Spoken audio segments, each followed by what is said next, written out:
This is the DallasCowboys.com Draft Show.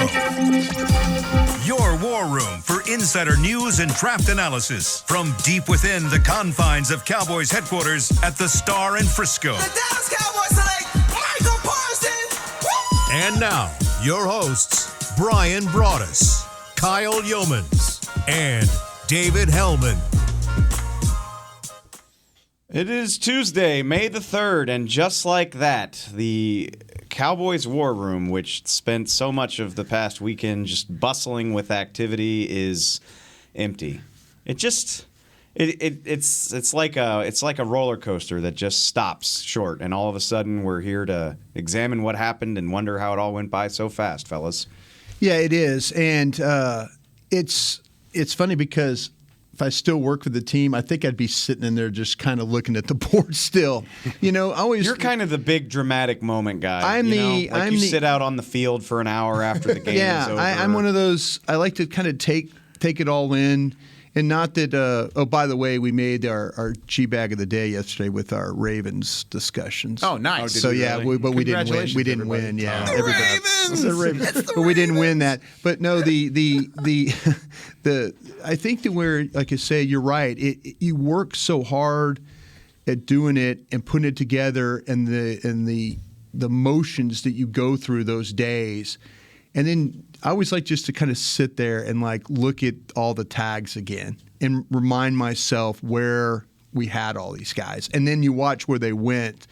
And then I'm looking forward to all your tweets, Dave, that you're really good at during the season. Like, oh, yeah, we talked about that guy. Remember him? Remember this guy? You know, like when some guy blocks a punt or runs back. And There's Travis Jones. Yeah. Who Baltimore got at 75. Yeah.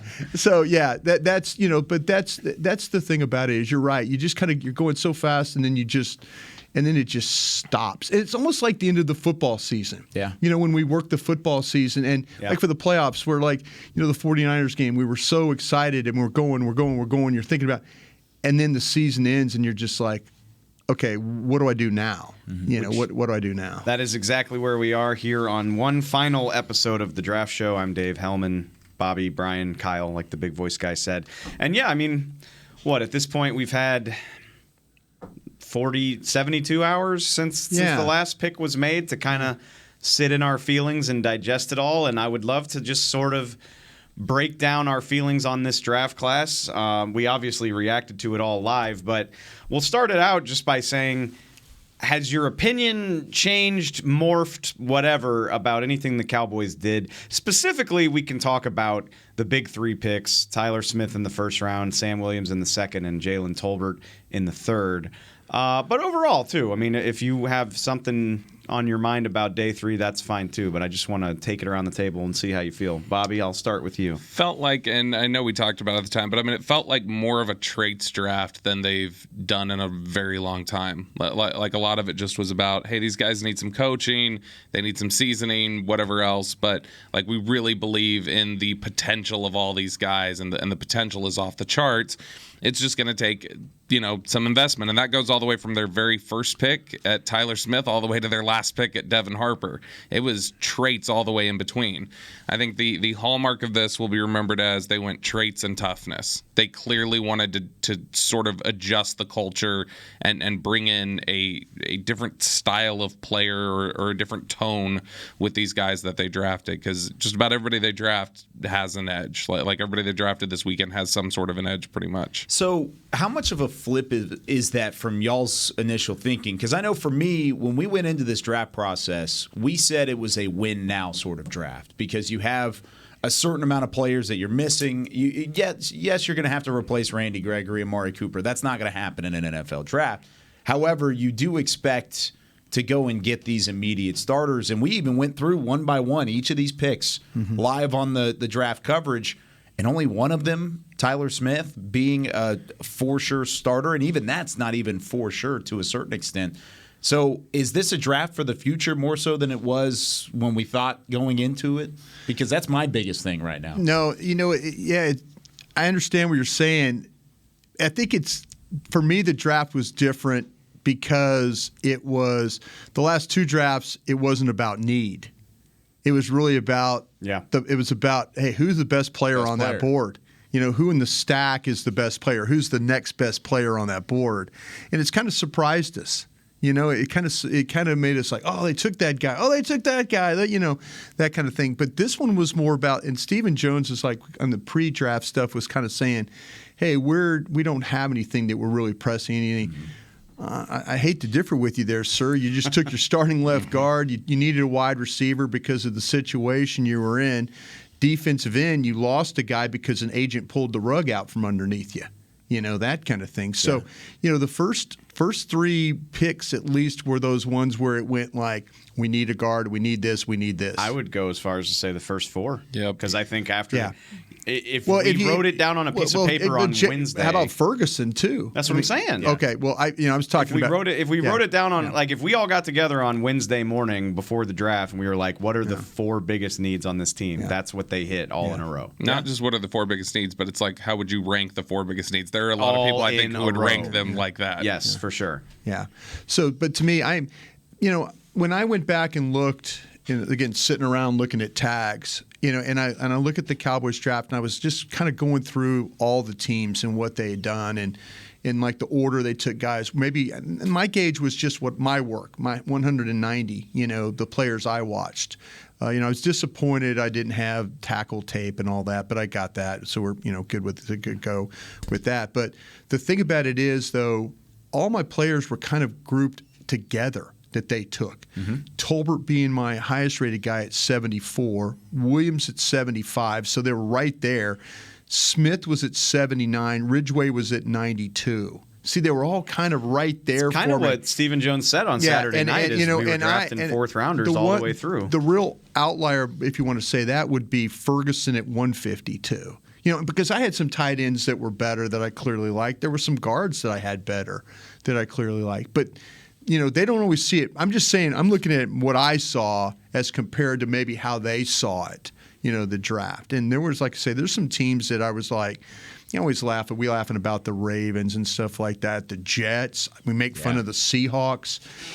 Depending on how, that's the only point of reference that I really have right there. But for the Cowboys to get players 74, 75, 79, and 92 off my board, I'm kind of like, all right. You like the value there. Yeah, all top inside of 100 right there. So to me, doesn't matter where you pick them, just pick them. That's pretty much their attitude, I believe. Going back to, and I agree with you for the record, but going back to Kyle's point, and I think that is. You don't have to agree with me. But I do. And I'm right. Like I said, I mean, that was. It wasn't a flashy draft at all. No. It was almost textbook to how to move up and down. Well, not to move up or down, but I was going to say not to move up. No, but to look at the board and kind of gauge. It's not gambling if you feel like, okay, if we take this guy first, there's a good chance this next guy. I mean, to me, and Bobby could probably, because Bobby's got some great sources in this thing, there are people around the league that were interested in taking Tolbert and taking Sam Williams and stuff like that. Bobby calls it purgatory, that pick right before it gets to you. And then you lose a guy, So they navigated the board how they felt like they needed to navigate the board. And you hear stuff after the fact, and that's I think as early as like Saturday night. I think they did have guys that they considered moving up for at certain points in the draft, but at a certain point, it got to it where they were like, well, look at this. Look at all the guys we've got good grades on that'll just... Somebody will be there. Like, let's just throw these darts, man. Like, why risk being wrong in a trade-up when we can just throw 4 or 5 darts at guys that have similar grades? And that's... When I said I agree with you, I just think... After the Sam pick, probably, it's like starting with Tolbert and going through Ridgeway...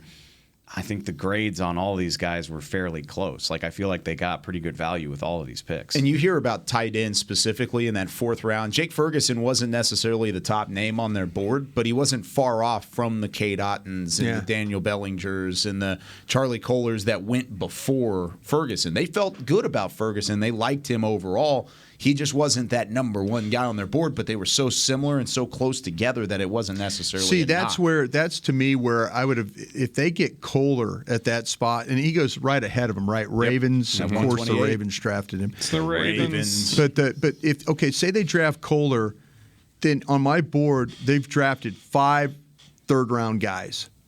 I mean, it's well, damn, Broadus, where's the first-round grade on this? Well, you're picking at 24 though too. Let me tell you, to be honest with you though, our LSU linebacker, I kind of had him. I had him in a situation where if I'd have kept him on the board, I had a second-round grade on that guy. I really did. I mean, I'm not because he's an LSU guy, but say you're not going to get him if he's not hurt, unless you pick him probably at 56. Right. You're not going to get that player. What I wanted to ask you, Brian, just out of curiosity, and I don't know. I would love to know the candid conversations. You've been in a war room many times. Yeah. Have there ever been years in your experience, and we can't say that this is what the Cowboys thought or that they do think or that they would think, but was there ever a year in your history where like even the people in the war room were like, this is a slow developing class, like this is a draft about the future, not a draft about the season that's about to start? No, I think that it was. I think that the conversation. See, I was a part of some teams in Green Bay where we were better, so we were drafting, just trying to kind of maintain what we were doing. Philadelphia, we were coming off being like we were a bad team, and so we just had to. You really had to try. That draft ended up being more about their future than anything. If you look at the Andy Reid future and stuff like that. Jacksonville, I was on the pro side of things. I mean, they got there were some picks that were a little bit questionable there. That we made at that time. And then in the Dallas stuff, it was like we were a bad team again, but we didn't help ourselves with any picks to make it any better until Parcells came in. And then that's when things kind of turned around for us. But I think overall you were always trying to draft like, if you were a good team, you were trying to maintain that. If you're a bad team, you're like, man, we don't have enough damn picks to make this to turn around. Yeah, I think I mainly just wonder – outwardly, and rightfully, like every team in the league thinks they killed this draft. And absolutely, they do that every year. Yeah. And I just wonder, behind closed doors, if and it doesn't have to be the Cowboys, but I just wonder if their front offices are ever like, we're drafting these guys for 2023 more. Well, so than 2022. I think if you look at the linebacker from LSU, that's a 2023. That obviously, that's a 2023. But I mean, well, look at the Cowboys. The history, they had a draft one time in the 90s where they drafted basically all special teams players. Yeah, it was like their roster 94. their roster was so deep that it was like literally all special teams guys, and you're like, well, who they get? And then that's where teams started to catch up with them. Teams, once they had that draft, they stopped drafting like friggin' all pro Hall of Fame players. They're drafting backups who are special teams guys because they're thinking if anybody we draft's not going to beat out who we got. So that that attitude did happen here one time. I think that if you get people off to the side and have them be honest about things, like I remember specifically somebody in 2019, like it was a very tepid endorsement. It was like we got some guys, we'll see if they can do something. That was kind of the feel. And 2019 didn't turn out to be a great class, but so I mean that has happened before, but that was not the sense I got talking to people this weekend. This weekend, they actually, I think, really like the guys they got a lot. All the way from the top at Tyler Smith all the way through to Devin Harper. They like the entire class. Yeah, I think this is where, to me, it's really going to be about the next two classes. It's going to be about the class from last year, with the Balls and guys like that, Golston. Can those guys make the step forward? Joseph, can they all make the step forward?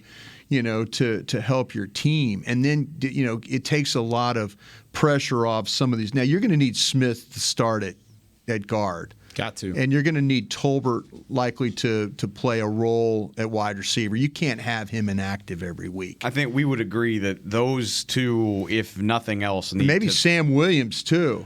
I would say you could get away with Sam Williams being a rotating player. I don't think you can get away with Tyler Smith and Jalen Tolbert not being starters. I bet at the end of the year we look at Sam Williams playing 25-30% of the snaps. And I think you can get away with that. Yeah, I think that's fine. But I think what you have everywhere else. Yeah, I would tend to agree. The guy that I'm excited about out of this class, to be honest with you, is Ridgeway. I really am. I'm excited about. It's hard not to be after that interview. Well, no, I mean it's breaking necks. My God, it's exciting to me. I was scared of him through the phone. Yeah, it's exciting because again, the physicality that he plays with, the toughness he plays with. But you're in a situation. It's not always about making every tackle inside, but it's about creating like just clogging things up to where people can't run the ball. Where he might not make every tackle, but that's the great thing about Jordan Davis. When you talk to scouts around the league, he's like not taking up 2 blocks, he's taking 3.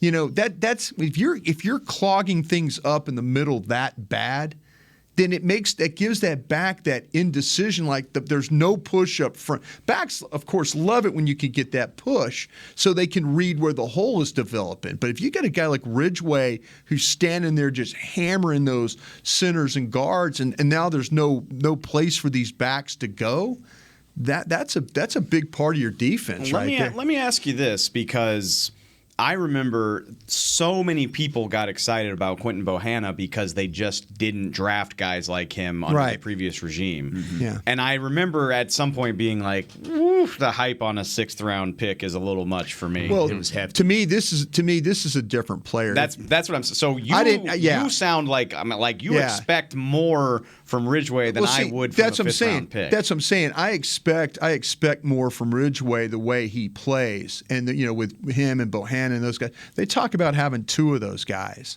And that's what. But also Bohanna needs to be in that mix where I was talking about with Golston, Cox. All these guys that need Joseph. These guys, Wright. Their draft class from last year. Micah Parsons is a star. But those other guys need to not have where they play 6 games and they're good, and then they fade away for the other 11. They need those guys playing, much like with Dorrance Armstrong.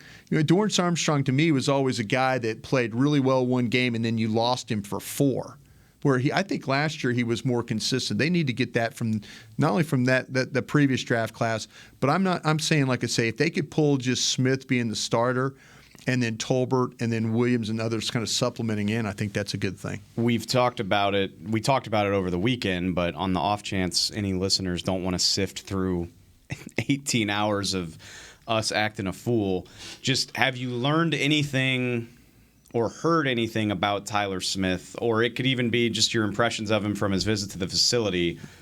How has your opinion changed from Thursday evening when you were kind of getting the vibe that he was going to be the pick to 4 or 5 days later when you've really had a chance to take a deeper dive?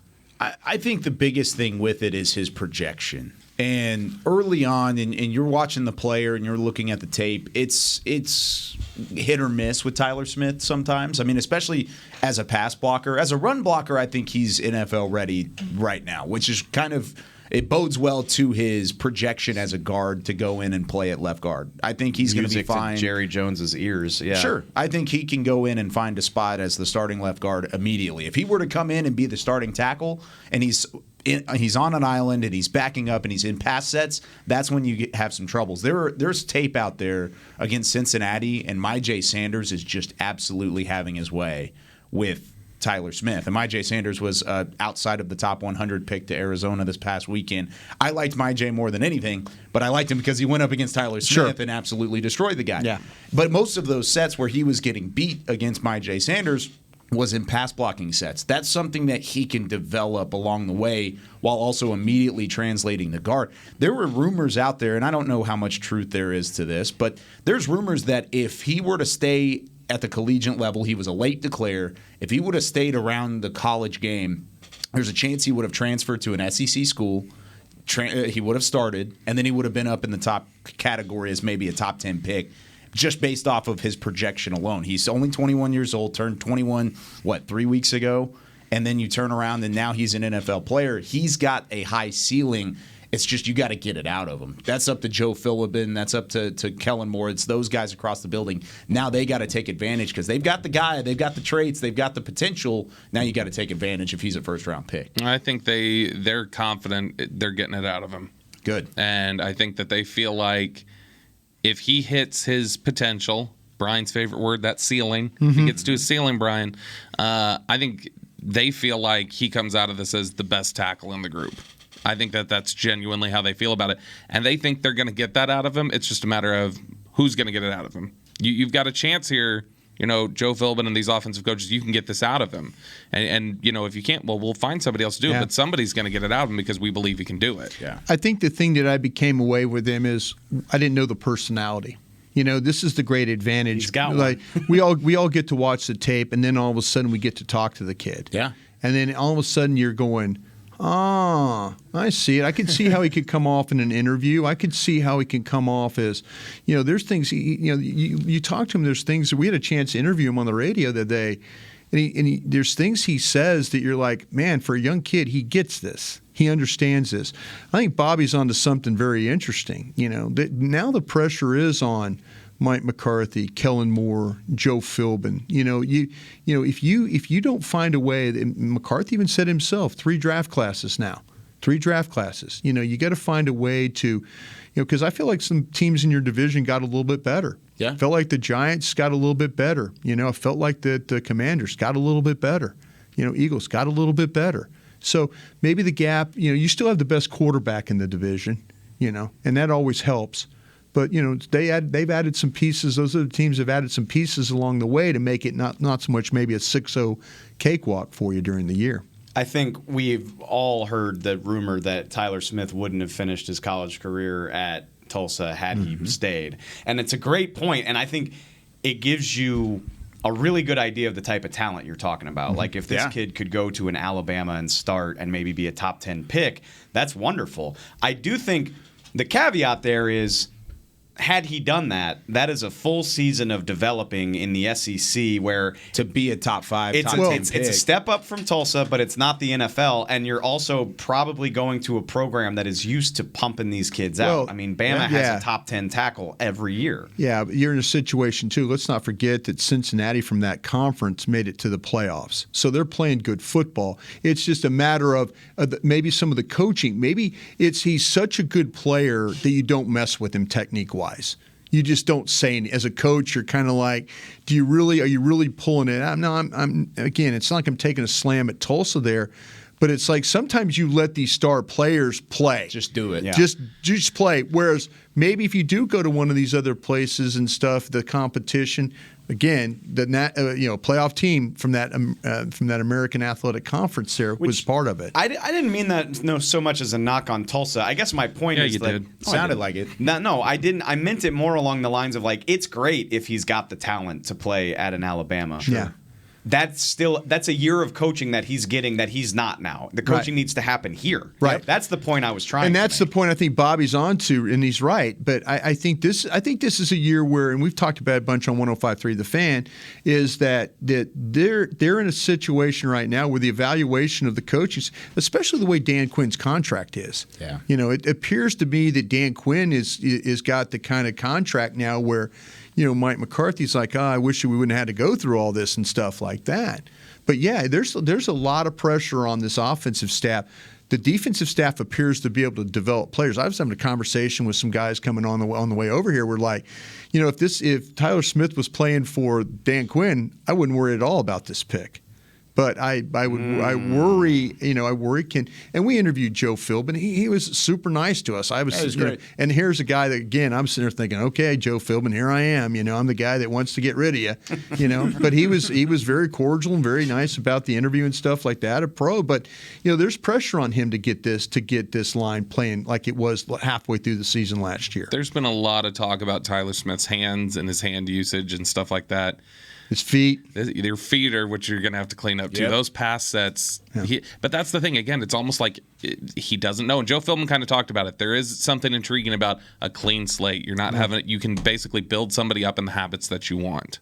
Wonderful if you do a good job. Hell of an indictment if you do a bad job. Yeah. If you don't do a good job, they will. It's okay. There's one of our litmus tests. We'll find someone else. Yeah. Bobby, do you feel like, and maybe the way, if I'm reading you right, do you feel like that this was more of a scouts pick than it was the coaches want a ready-made guy, and this is not a ready-made guy? Yeah, I mean, I think the scouts are really, really high on him. The scouts love this guy. I mean, they're because their whole thing is about the projection. It's just a coach needs to go get it out of him. Yeah. A coach, if it's kind of like win now and our jobs are on the line, we'd rather have a plug-and-play guy than somebody who got to build from the ground up. So, yeah, I think that's the case. But I also think there are a lot of people on the coaching staff who are also intrigued by him and are excited to get their hands on, like, okay, these are the traits that we can build something really special. We will have 2 more segments, not to mention the whole summer, to argue about Tyler Smith. We will get to your questions right after this break. This is Chad Hennings, former Cowboy and proud veteran of the United States Air Force. When my fellow military veterans choose VA, they receive life-changing benefits from the Department of Veterans Affairs. If you are a veteran, you may be eligible for healthcare, education, and training benefits, a home loan guarantee, housing assistance, and more. Choose VA for the benefits you've earned. Visit choose.va.gov to learn more. That's choose.va.gov. What do you call a group of grown men and women with their faces painted silver and blue who get together every week to share a 3-hour-long ritual of jumping, singing, and toasting Miller Lite in 10-gallon hats while yelling, "How about them Cowboys?" You call it Miller Time in Dallas. Here's to the Cowboys. Here's to the original light beer. It's Miller Time. Celebrate responsibly. 2021 Miller Brewing Company, Fort Worth, Texas. Hey, Cowboys fans, if you're thinking about attending a game this season, visit cowboystravel.com to book your travel package today. Stay at the team hotel, have dinner with a Cowboys legend, and experience AT&T Stadium's exclusive VIP Owners Club. Also, tour the Star, get autographs from your favorite players, and talk X's and O's with me, Mickey Spagnola. The official travel partner of the Dallas Cowboys will take care of all your travel needs. Visit cowboystravel.com. If you have been thinking about weight loss surgery, My Bariatric Solutions has made it easier for you to schedule your initial consultation from the safety, comfort, and convenience of your own home. You'll meet one-on-one with the bariatric surgeon over a private and secure video call. You'll learn everything you need to know about the options available and which procedure is best for you. If you've been considering weight loss surgery and are ready to take the first step, call My Bariatric Solutions today at 844-326-6266. That's 844-326-6266, or go to mybariatricsolutions.com. This is the DallasCowboys.com Draft Show. Welcome back to the Draft Show presented by Miller Lite, the only beer of the Dallas Cowboys. It's Miller time. Brian found that out on Friday night. Took a sip of Miller and gave us the most interesting night in Draft Show history. I'm Karloftis. Yeah. Real quick, the draft show. One more time before we ride off into the sunset. The draft show is also presented by Liberty Tax. Tax season is officially over. Karloftis might need some tax help now. Karloftis, what? He's in Kansas City. I don't know how the tax code is there. Yeah. Liberty Tax offers you services all year round. That was a lot of fun. /radio. That was a lot of fun. I'm not very fast out. I'm not very fast inside. I don't care. Let's go take our shirts off. Also, one more time in 2022, Beamer, hit the drop, Twitter please. on the 20. Where we answer your questions. And I love this question. I hope I'm not putting y'all on the spot too much, but our buddy Rabble Rouser, cowboy blogger, you're probably familiar with him. What do you think? And we'll keep this to the big picks because it just gets too complicated on day 3. What do you think are the picks at 24, 56, and 88 if the guys they took got snatched out from under them? Like, what do you think the fallback? Oh, gosh. I know. Oh, my gosh. I know. I'm putting you on the spot. Because I think Tyler Smith. I wish I had this question to sit down and not look it out. Yeah. You're saying if Tyler Smith let's say the Titans trade up to 23 and snatch him. Okay, from you. I think Devin Lloyd and Scene. are in the mix. Answers. Yeah, those are the ones that come into my head are Devin Lloyd and Lewis Scene. Which we didn't talk a lot about Lewis Scene, but I can tell you now after the fact that he was pretty highly graded on their board. Which would have been crazy. The one year that they actually have draft a safety depth is the one year they actually draft the safety high. That's why I think it would have been Lloyd because they would look at it and say, we've got 2 safeties under contract. Probably. I think that's safe. Devin Lloyd at 24. Am I not allowed to cheat and say at 56 that it would have been Jalen Tolbert if it wasn't Sam Williams? I mean, that's kind of outside the spirit of the exercise, but if you want to, I won't do that. Gosh, I tell you, I'm looking at the order online, and like there isn't a name that jumps out to me like in the 10 spots after Sam Williams. No, like I don't see a name. Troy Anderson, Ed Ingram, Cam Taylor-Britt. Would they have taken one of those? Would they have taken one of those guards? Yeah. So would you have taken? Was like Kennard on their board? You mentioned Kennard Ryan. had medical. Okay, so that's Kennard why he went as late as he went. Kennard was a medical. Maybe it's Sailor. Maybe it's Luke Fortner. Yeah. Or Abraham Lucas. Yeah. Mm-hmm. So if they went, first Devin Lloyd, second I don't know. Maybe they go Ed Ingram. Maybe they go interior because they need available. Because Fortner, I know they viewed as a center only. Yeah. But I mean, they theoretically viewed Zion as a center too. But they viewed Zion as could play guard regularly. Fortner was your center. Ingram's a good guess. Ingram, and then they're at 88. It's a good question. Some sort of receiver at that point, probably. Who won a few picks after that? David Bell was the first receiver off the board after Tolbert's David Bell. I'm Karlaftis. Karlaftis did that man no favors. Yeah, If you guys, can maybe- you imagine people's reaction if they wait till 88 to get a receiver and it's a guy that ran a 4.71 or Maybe. whatever? Which is possible. It's possible. I If just think Tolbert wasn't there, he might have been the pick. I They think- met with him. They people would have You know hated where I that. could see they go? Danny If Gray? they go, maybe Azukama, maybe Lloyd. Let's say Lloyd, Ingram, Michael Clemens. Texas A&M Edge rushers. D-line. Yeah. How would you feel about that? I think Not as good. I think I feel better about what they got. I do. Yeah. Could you throw maybe Sean Ryan into that mix in the third round? He went at 92 to the Packers. I didn't. I mean, they could have been. I didn't hear a ton of them tied to him, but could have. He had guard tackle flexibility. They probably would have taken Dave's guy, Rashad White, running back from Arizona State. That's probably what would have happened. See, what's funny is Zachary Carter, Brian's dude. Brian's guy. Yeah, Rashad White's my guy. But if the Cowboys had spent a third-round pick on him, I would have needed a minute. The more I look I at would've it, They might honestly. They might go Otten there Oh, that's a good point. That's a good point. at 88. Because they were considering trading up for him at 106. So yeah, if they were wiped on the receivers, they'd probably go Otten. I think we figured great that out point. pretty well then. Yeah. Good, really good question. I love stuff like that. Zach wants to know if you think they have any free agency moves in them now that the draft is over. I mean, some of the stuff we were talking about, swing tackles and stuff like that. Jerry said, "Nope, not getting one now." So I guess we'll Does just that surprise you at all?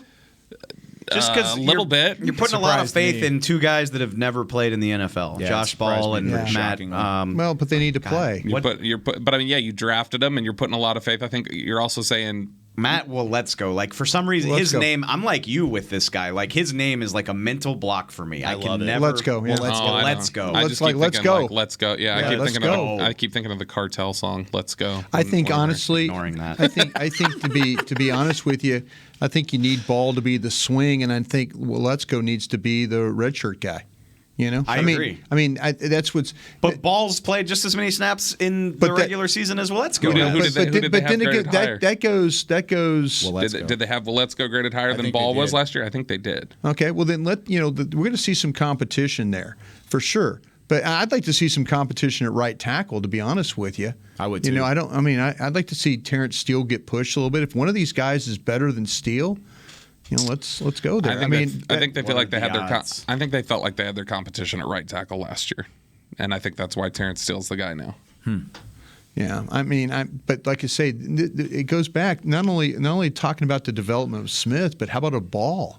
How about some of these other guys? How about Farniak? How about it's not just about Smith, even though Smith is your starter, but how about McGovern? I mean, how about development? They got so many of these young guys. Yeah. Who's going to step up out of the group? If none of those guys step up at all, either they don't know what the hell they're doing drafting offensive linemen, or they need to get a new offensive line coach. Out of the last 4 years, I think this is a great point. Offensive line, And I'm not has trying to kill been- Phil, but I'm just saying, if running game Moses here, Bill Callahan's here, somebody like that we kind of seen like, that maybe you feel a little bit better about the development. The only guy is Tyler Biotish that's had significant playing time out of anybody they've added. Maybe Terrence Steele is one exception there. Yeah. And even they didn't even draft the guy. They waited until an undrafted free agency period to sign him. So I agree with you. I think the pressure is on this offensive staff to start developing these offensive line guys. It's been so neglected for so long. Now you got to figure it out, and you've got pressure put on you because of it. Either they're really poor at drafting offensive linemen, or they need to go a different direction of how they develop. That's going to be what you're going to learn this year. It's going to be interesting too, because everybody from the top down, McCarthy said it at owners' meetings, Jerry and Steven have said it in the press conferences, and Joe told us when he was on with us, like, Farniak and Ball, they're working. That's great. I know, but so now you're raising my expectations. If y'all won't shut up about what they're doing, then I want to see it on the field. Absolutely. Otherwise, you're full of crap. No, and I think that they saw what this defensive coaching staff did at all three levels of the defense, like not just with bringing young players along, but getting veterans like Curse who come in here and have career years that they've never had in the NFL. And I think they saw that and thought, okay, we need to start seeing the same sort of development ability from the offensive side. So to say we're not bringing in a swing tackle, it's because we've invested the capital over there, and now the coaches need to make it work. Yeah. I like that. Eric says, obviously Tyler Smith and Jalen Tolbert are both group of 5 prospects. They draft an FCS prospect in Matt Waletzko. Is this just the board falling that way, or are we seeing a change in philosophy and the type of players they're willing to look at? Sam Williams also transferred. He was like a community college guy, too. So he ended at Ole Miss, but, he started his career. Like, he would have had the same trajectory that Tyler Smith did. I know why, but I'm just saying. Didn't you ask Will that question one time and he kind of laughed at you or something? Will always gives me, he's given me crap before. He's like, why do you think that? And I'm like, rolling out my scroll of Cowboys picks like, this is why. Yeah. But it's hard. Like, it gets hard. They've been willing to do it on day 3. Reggie Robinson, Ben DiNucci. I know some guys are, Tony Pollard, technically Memphis isn't Power 5. Yeah. But to use premium picks on it, a first rounder at that, that is a little bit of a departure. Who have they been interested in? Like who can we even think of people they've been tied to at the first round pick that was like that? Leighton also, I guess, but I don't like Boise. No, Boise's not a no. It's like I was told by somebody here. I was like, people got to stop talking about Boise and North Dakota State as like smaller schools. Like somebody, I talked to somebody. They're like, North Dakota State's turned out 3 NFL quarterbacks in a row. You guys, that's a real program, right? Okay, exactly. So like for them to. So I can't think of anybody that's been tied to them. The first round picks are Ohio State, Penn State, SEC schools. Like, this is a little bit of a departure from what we've seen. Is it more of an indictment on the draft class or the way that they view the depth of the draft class? Because like we talked about, there's so much of a jumbled mix and there's no general consensus on these prospects. I think that you're onto something, but I will also say this. Every time that I saw a guy like, we mentioned Watson, the wide receiver, kids from Tampa, well, let's go. I'm looking at him and I'm going, why is he not playing at Purdue? Why is he not playing at Indiana? Why is he not playing at one of these other schools? I think what happens is you talk about drafting some of these kids. I think these college recruiters miss on some of these guys. And they Tolbert ends up at South Alabama instead of playing at Tennessee or Vanderbilt or one of those places. Tolbert, I think, even was another one who had an opportunity to transfer and didn't. Yeah. See, that's what I'm saying. So in Tolbert's case, he chose not to. And it's going to get worse because what happens with this transfer portal thing, these programs are not going to recruit. They're just going to take kids from these schools. They're not going to even have to recruit anymore, really. The really good programs aren't. One thing I've heard from athletic departments across the country is that they're going to have to re-recruit every kid they've ever signed every year. And that's going to be the case. It's going to have an effect on the NFL draft. If anything, it already has. I think they liked I think they also liked Penning. Like, I think there's a scenario where Penning could have been the pick for them. And so it's like, you know, they were clearly Iowa. And Steven kind of laid the groundwork for that in the pre-draft press conference where somebody asked him about some smaller school guys. And he's like, I think that's just coincident. We don't have any hard and fast rule. We've had plenty of interesting. But I also think that these kids that they're drafting that some college programs probably missed. And you guys mentioned that these guys, if they could, Tolbert, Smith, they could have gone to other schools. Definitely. You know, these kids probably should have been playing at, you know, Oklahoma. Smith should have probably been playing at Oklahoma State or something like that. You know what I'm saying? He should have been playing at TCU. That was his hometown. Well, that's what I'm saying. Dude, it's in a Big 12 program. I will remember for a long time that Christian Watson grew up in Tampa and had to go to North Dakota to play college even football. further. See, that's what I'm saying. And you wonder why. Okay, where's Central Florida? I mean, they're in that same thing with Cincinnati and SMU and all those people. And that happens every year. Penning was a 0-star recruit. Josh Allen, the quarterback a few years back, he was a 0-star recruit. So I mean, it happens. And Houston's in that conversation too. Like there's some good programs in that mix. And I wonder if, even though the medical appears to be clear now, I wonder if also some colleges were scared off by the whole knee issue with Tyler Smith. Oh, the surgery, and everything else. That may have been more of a question at the time he was getting recruited. That's probably gone under discussed because there's just so much debate about the pick of like this guy was bow-legged like 5 years ago. That's wild. Yeah. We've got plenty of time to get into that. He will be here for 4 or 5 years. I don't think any of this is finalized, but the Cowboys, I mean, we've seen all the names of the undrafted guys. There's about 20 of them, and just a lot of people have asked if you have any intriguing names that jump out to you, just that sort of thing, guys that you want to see get out here. Karate Jazz. Your guy, Isaac Taylor Stewart.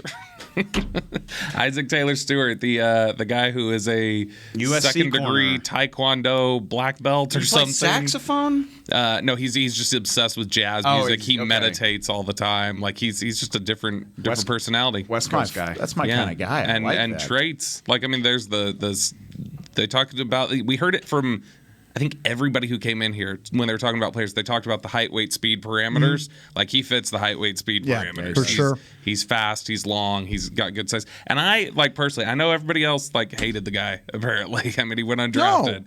But I mean, I thought he had natural instincts. He had, he could turn his hips. He could. I mean, he was an impressive player. I gave him a 1.36. Yeah, fell out of the draft. He did, and then he reversed it and went 1.63. No, I'd pull a Jim Garrett on you there.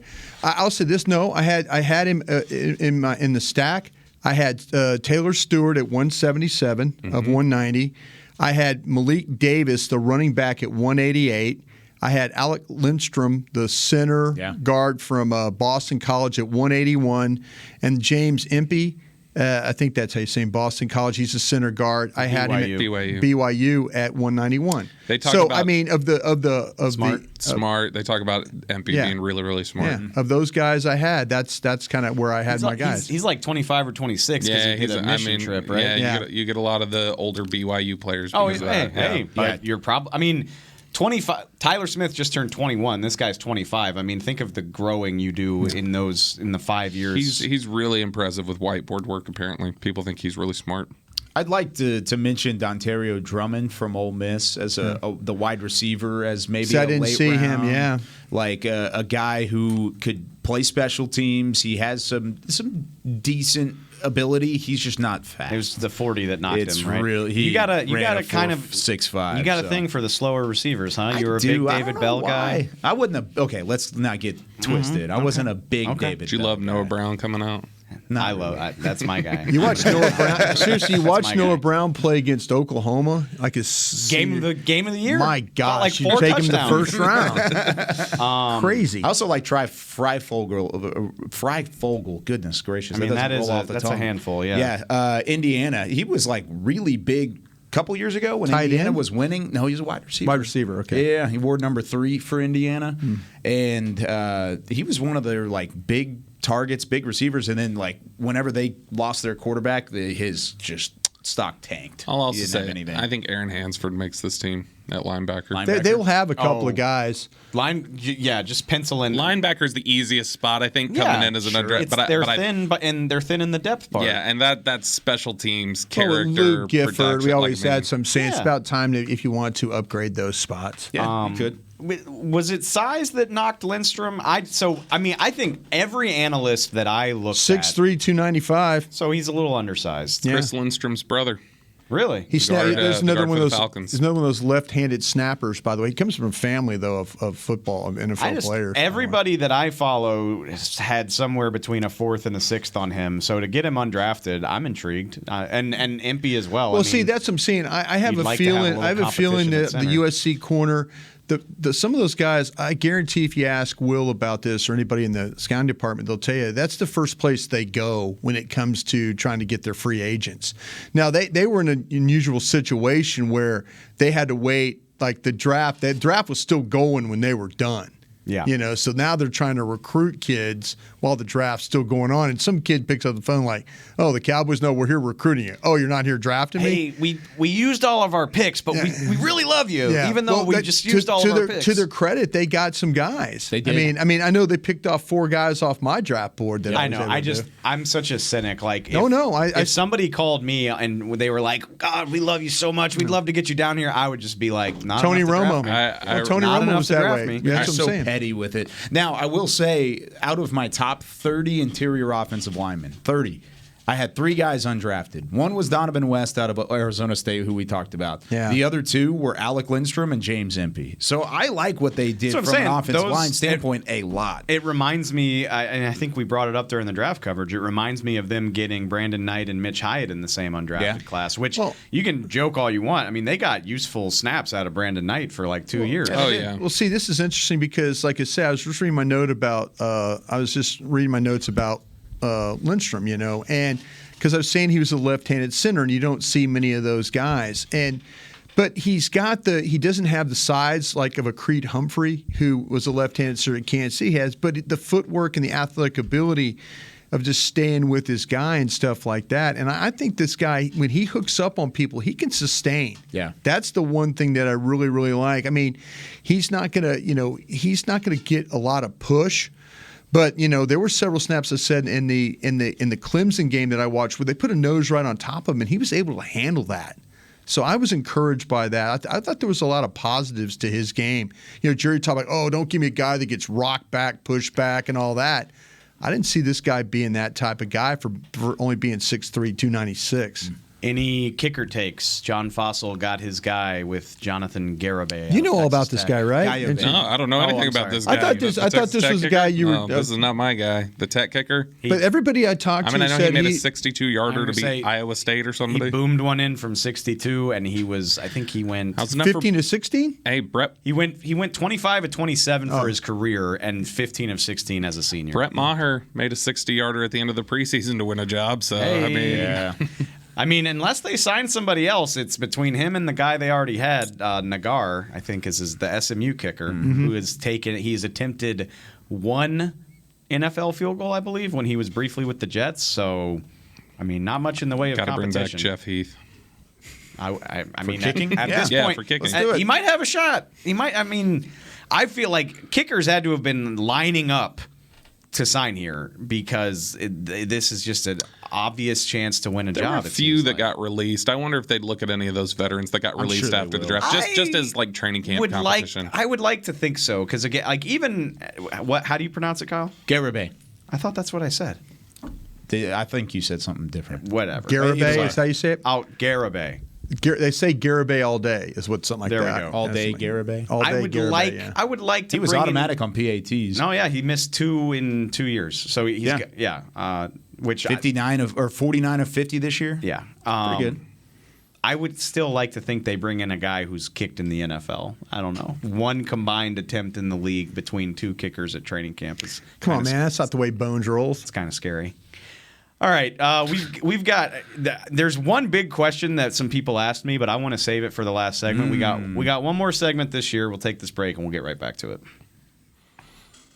Tax season is officially over, but Liberty Tax has services to offer you all year round. Aside from tax preparation, they also help with tax debt resolution. If you didn't file your taxes this year or haven't filed in a few years, we've got the solution to your tax problems. Liberty Tax offers guaranteed tax debt resolution services. If you owe back taxes to the IRS, call the professionals at Liberty Tax or visit them at libertytax.com/radio. That's libertytax.com/radio. At Smoothie King, we are blending goodness to fuel your greatness. Every blend is crafted to help you achieve your health and fitness goals. Smoothie King uses only whole fruits and organic veggies. You'll never find sugary syrups or artificial flavors, colors, or preservatives. And unlike some other smoothie places, there are 0 grams of added sugar in many of our blends. Smoothie King is proud to be the official smoothie of the Dallas Cowboys. Place your order in the app or online for pickup or delivery. Smoothie King, rule the day. What do you call a group of grown men and women with their faces painted silver and blue who get together every week to share a 3-hour-long ritual of jumping, sinking, and toasting Miller Lite in 10-gallon hats while yelling, "How about them Cowboys?" You call it Miller Time in Dallas. Here's to the Cowboys. Here's to the original light beer. It's Miller Time. Celebrate responsibly. 2021 Miller Brewing Company, Fort Worth, Texas.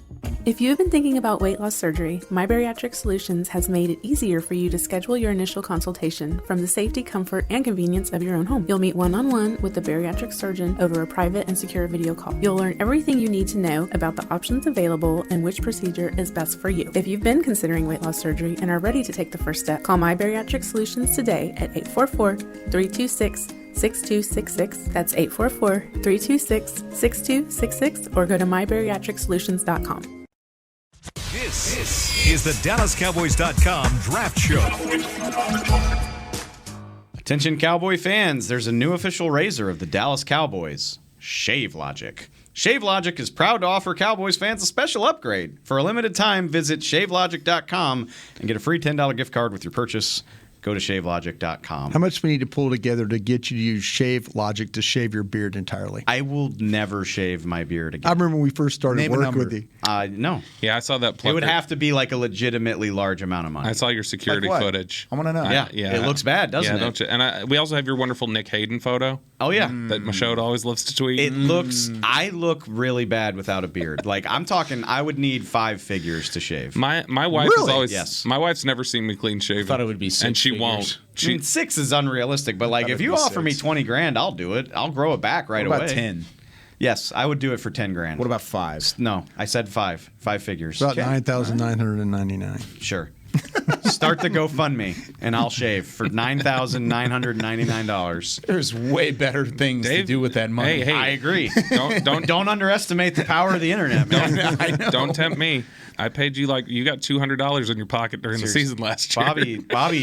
Bobby's got like 3 kids, and he's just reckless with his money. Yeah. He's like, go on the radio and say 69. It'll be funny. I'll give you $100. Like, call Jalen Smith 9 guy. Yeah, like literally every Sunday I get a text. He's like, work in a way that this guy's was this for our pregame show? Yes. You're such a jerk. This is why he called Dak Dacky P twice. He's like, call him Dacky P, and there's $100 in it for you. And I'm like, if you're just gonna give it away twice, if you're just giving it away, I'll do it. Brian's sitting here. I was wondering why. What is he doing? Making money. You would appreciate that. Making some money. That's resourceful. Gosh, that's awesome. We got 10 minutes left in this. You and Ari are just puzzled. Literally just making quizzical faces at me. And I was like, what is he doing? I'm like, I'll explain. And Bobby's over there just like not even saying a word. I'll explain it when we get off the air. I wanna get right down to it, because I think this is something that a lot of people are wondering about coming out of this draft. The Cowboys lost a lot of talent in free agency from a team that won 12 games. Put a lot of emphasis on this draft. And so, I mean, there are varying opinions about the draft, but at the end of the day, I just think the question is this team better right now than the one that got knocked out of the playoffs in the first round?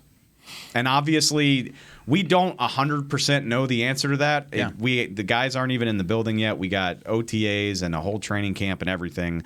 I don't think anybody thought didn't think much of, but nobody thought Micah Parsons was going to be Defensive Rookie of the Year.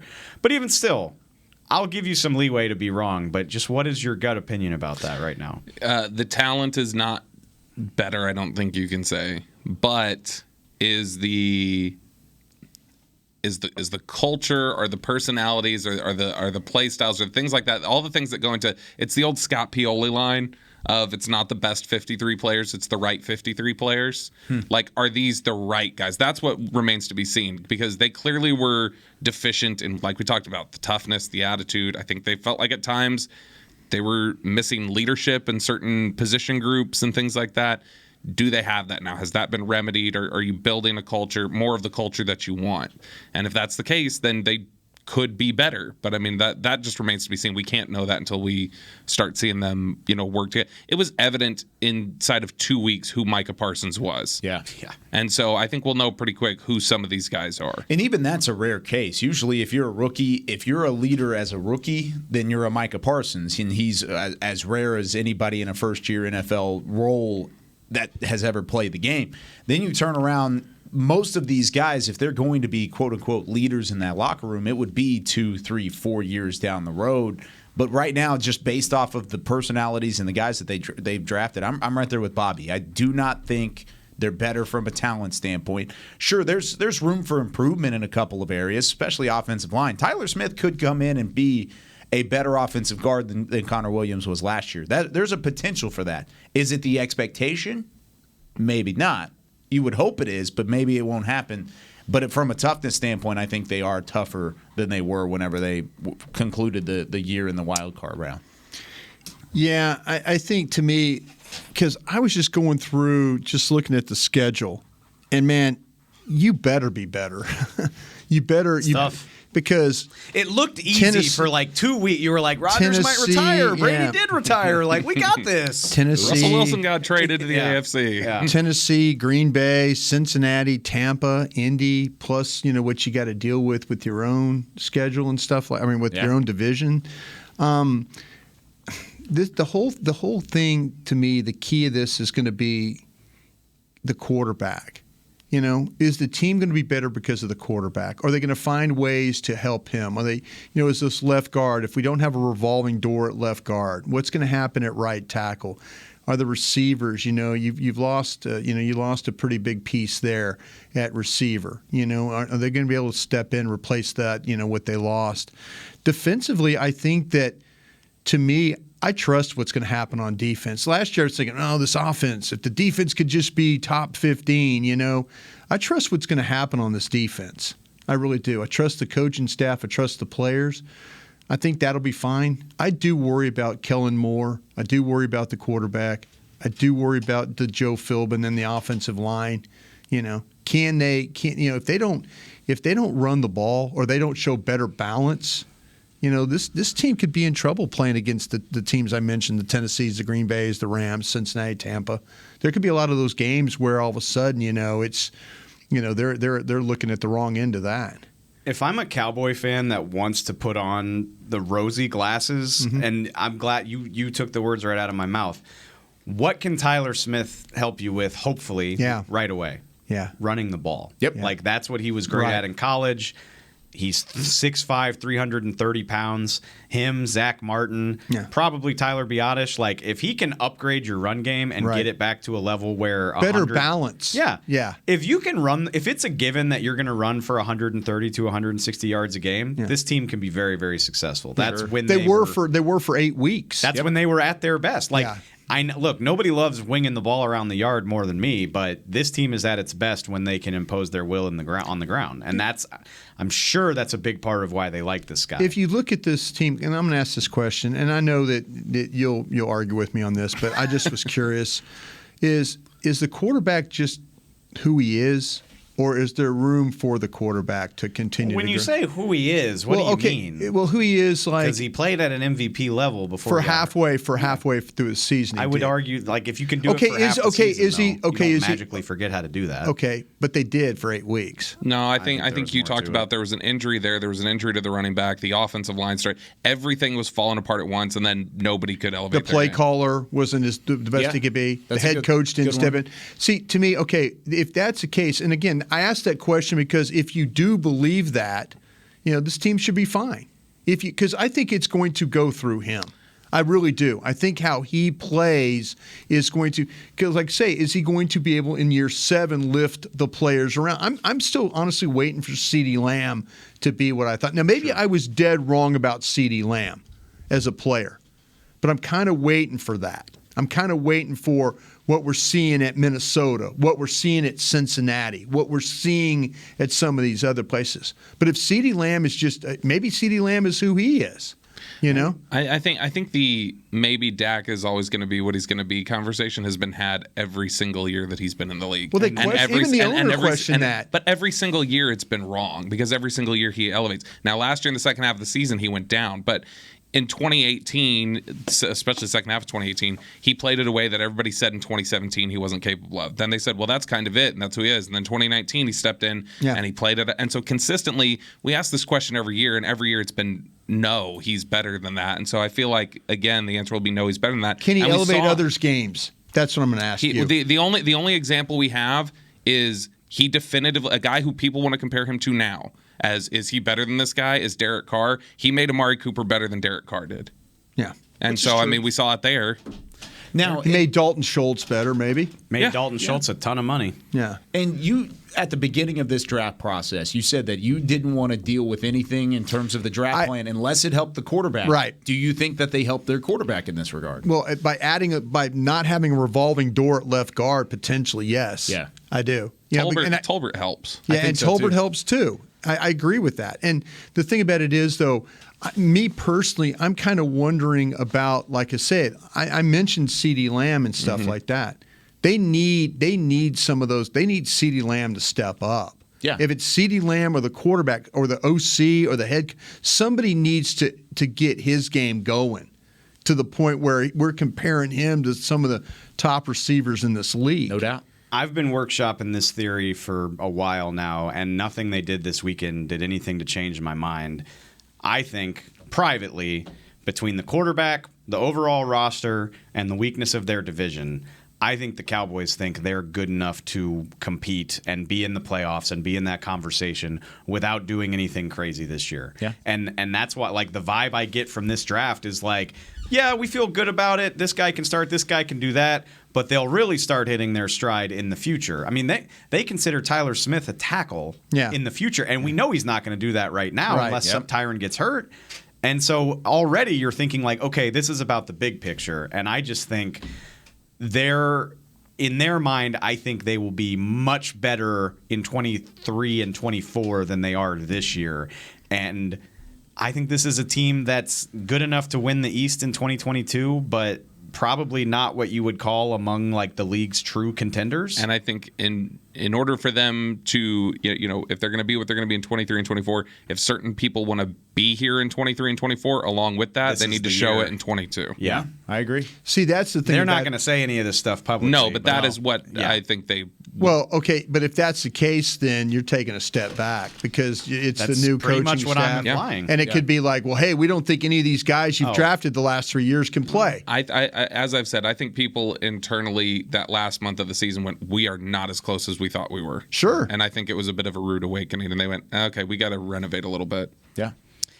All that's left to do now is wait and see. I mean, we were having tepid conversations about Micah at this point last year, and to Bobby's point, it took about 4 OTA practices before I was like, oh, okay. Well, no, again, that's Dan Quinn. Oh, yeah. That's Dan Quinn and the staff kind of figuring out, and it took a really big injury to one of your better players for them to say, we got to play this guy at defensive end. Yeah, both it was Micah too. I mean Micah's energy. No, absolutely, absolutely. Yeah. The main point is that we'll wait and see. We'll be right about some things. We'll be wrong about some things. That's the way this goes, guys. That wraps up the 2022 draft season.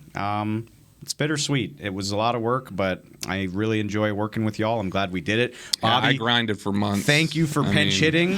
Just tired, you pinch hit with the best of them. Like, just exhausted. You came on in the 9th with guys on the corners and got a double. That's all we needed from you. You did a great job. Really appreciate it. Love working with you guys. Really appreciate everybody that listened. We'll see. We'll be back in January or maybe February. Who the hell knows? But for Bobby, Brian, Kyle, I'm Dave. Thank you so much for listening. This has been a production of DallasCowboys.com and the Dallas Cowboys Football Club. How about this, Cowboys? Yeah!